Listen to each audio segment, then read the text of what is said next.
ভুল করে ফেলছেন, আরে ভুল তো সবাই করে। পাপ হয়েছে, আরে পাপ তো সবার আছে, আপনারা সবাই পাপী। সিজদায় লুটিয়ে পড়ে বিষ্ণুনবী এই দোয়াটা পড়তেন। আজকে থেকে পড়বেন সিজদায়। বনি ইসরাইলের এক লোক 500 বছর আল্লাহর ইবাদত করেছে। কয় বছর? কোথায় জানেন? সাগরের মাঝখানে এক পাহাড়, ওই পাহাড়ের উপরে বসে 500 বছর টানা আল্লাহর ইবাদত। দিনে আর রাতে একবার করে নিচে নামতেন। সেখানে আল্লাহ তাআলা পাথরের ভেতর থেকে তার জন্য মিঠা পানির ব্যবস্থা করে দিয়েছেন, আর একটা ডালিম গাছের ব্যবস্থা করে দিয়েছেন। সকালে নামলে একটা টসটসে ডালিম, রাতে নামলে টসটসে ডালিম। এগুলো খেয়ে খেয়ে 500 বছর সে আল্লাহর ইবাদত করেছে। আর সে আল্লাহর কাছে বলেছে, আল্লাহ আমি যখন মারা যাব সেজদারত অবস্থায় যেন মারা যাই। ঠিকই আল্লাহ সেজদারত অবস্থায় সাইয়েদনা আজরাইলকে পাঠিয়ে দিলেন। সেজদারত অবস্থায় লোকটা মারা গেল। 500 বছর ইবাদতের পরে আল্লাহর দরবারে কিয়ামতের কঠিন ময়দানে যখন লোকটা হাজির হয়ে যাবে, আল্লাহ বলবেন, আদখিলু আবদি আল জান্নাতা বিরহমাতি, আমার বান্দাকে আমার দয়া, আমার ভালোবাসা দিয়ে জান্নাতে ঢুকায়া দাও। 500 বছর ইবাদত করছে তো আমার দয়ায় আমার বান্দারে জান্নাত দাও। এই বান্দা বলে, বালবি আমালি, আল্লাহ তোমার দয়া লাগবে কেন? আমি আমার আমল দিয়ে জান্নাতে যেতে চাই। কি দিয়ে? কথা বুঝে নাই বোধহয়। আল্লাহর এই বান্দা কি দিয়ে জান্নাতে ঢুকতে চায়? আমল দিয়ে। আল্লাহ বলছে, আমার দয়ায় আমার বান্দারা জান্নাতে নিয়ে যাও। ফেরেশতারা এ বলে, আল্লাহ তোমার দয়া লাগবে কেন? সেজদা তো কম দেই নাই, জিকির করতে করতে 500 বছর শেষ করে দিলাম, আবার তোমার দয়া লাগবে? আমি তো আমার আমলেই জান্নাতে যেতে পারি। আল্লাহ বলবেন, তাই ঠিক আছে, আমি চাইলাম দয়া দিয়ে জান্নাত দিব, তুমি চাইলে আমল দিয়ে ঢুকবা, ঠিক আছে, তোমার আমল আর আমার যে দয়া দুইটার একটু মাপ দেই। তোমার 500 বছরের ইবাদত এক পাল্লায় রাখো। আর আল্লাহ বললেন, আমি যে দয়া করে এই দুনিয়ার নাজ নেয়ামত বিউটি সৌন্দর্য দেখার জন্য তোমার দুটা চোখ দিয়েছিলাম, দুটা নয় একটা চোখ আরেক পাল্লায় রাখো। রাখা হবে, দেখা যাবে ওই 500 বছরের ইবাদত হালকা হয়েছে, আর মুহূর্তের মধ্যে আল্লাহর দেয়া একটা চোখের নেয়ামত ভারী হয়ে গিয়েছে। আল্লাহ বলবেন, তোমার কথা মতো মাপ দেয়া হলো, এবার ফলাফল দেখো, হিসাব বলে তুমি এখন জাহান্নামে যাবা। Go to the hell fire, যাও এবার জাহান্নামে যাও। মাপ চোখে যখন আসছো আমার সাথে হিসাব ক্যালকুলেশন, যাও তুমি এবার জাহান্নামে যাবা।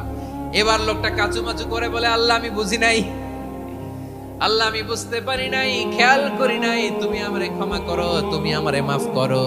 ও আল্লাহ, এবার আমি টের পেয়েছি, এবার আমি বুঝতে পেরেছি, তোমার দয়া ছাড়া দুনিয়ায় কেউ জান্নাতে যেতে পারবে না, কেউ পারবে না। আল্লাহ বললেন, ওরে গোলাম, তুই তো কিছুই ছিলি না, অস্তিত্বহীনতা থেকে তোরে অস্তিত্বে আনলো কে?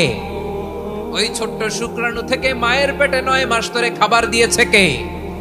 আবার সুস্থতার সাথে দুনিয়ার বুকে তোরে ডেলিভারির ব্যবস্থা করে দিল কে?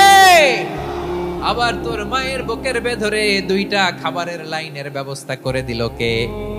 আবার তোকে শৈশব পেরিয়ে কৈশোর পেরিয়ে তারুণ্য, তারপরে যৌবন, এগুলো দান করলো কে?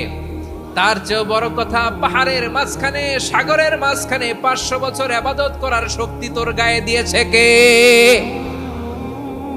এই সাগরের মধ্যে লোনা পানি, লবণের পানি মুখে দেয়া যায় না, সেখান থেকে আমি পাহাড়ের ভেতর থেকে মিঠা পানির ব্যবস্থা করে দিলাম। ওই জায়গায় তোরে রিজিকের বন্দোবস্ত করলো কে?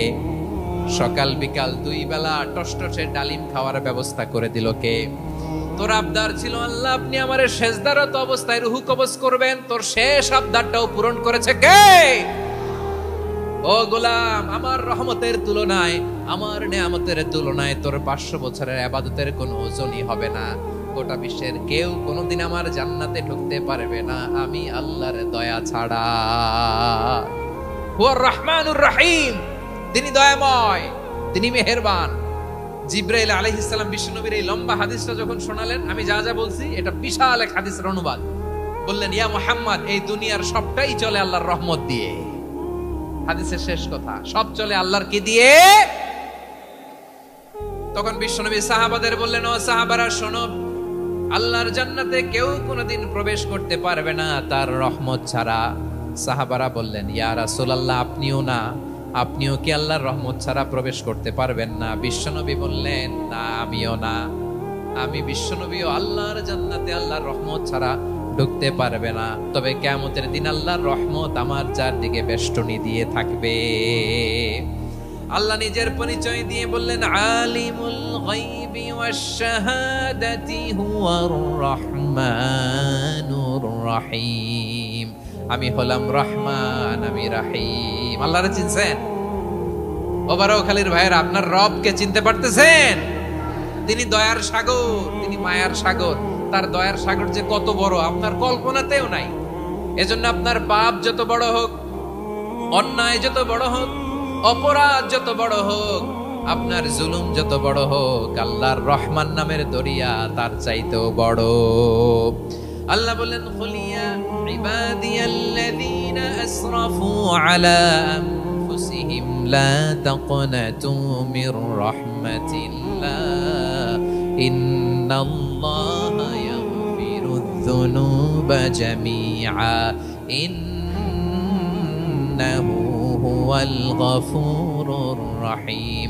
ও আমার গুনাহগার বান্দারা শোনো, জুলুম করেছো, ভুল করেছো, অন্যায় করেছো, আল্লাহর রহমত থেকে নিরাশ হয়ো না।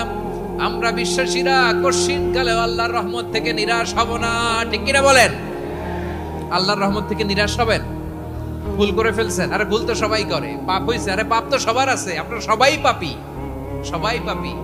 যত পাপ হোক, ভুল হোক, অন্যায় হোক, অনুতপ্ত হয়ে তওবা করে, ওযু করে, জায়নামাজটা বিছিয়ে সেজদা দিয়ে চোখের পানি ছাড়েন।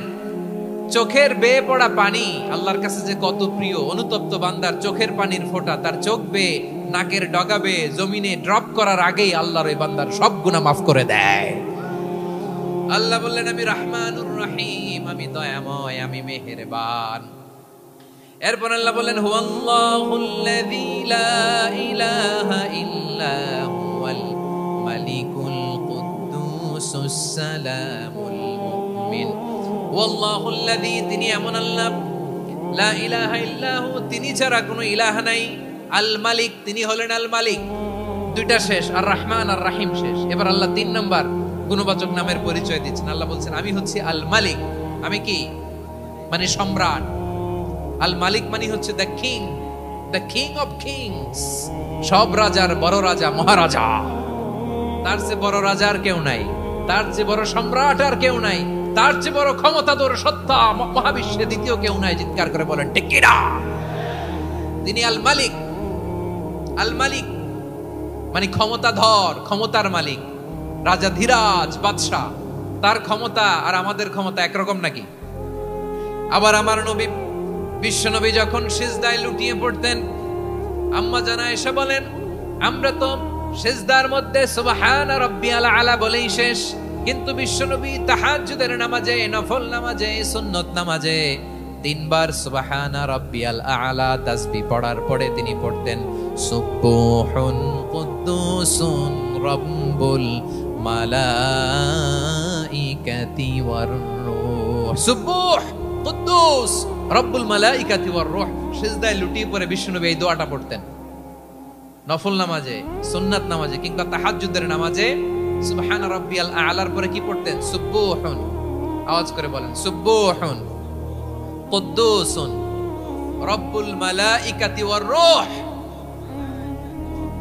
মানে আল্লাহ আপনি প্রশংসিত, আল্লাহ আপনি অতি পবিত্র, আপনি সব ফেরেশতা কুলের রব, ফেরেশতাদের সরদার জিবরাইলের রব। সুবহানাল্লাহ।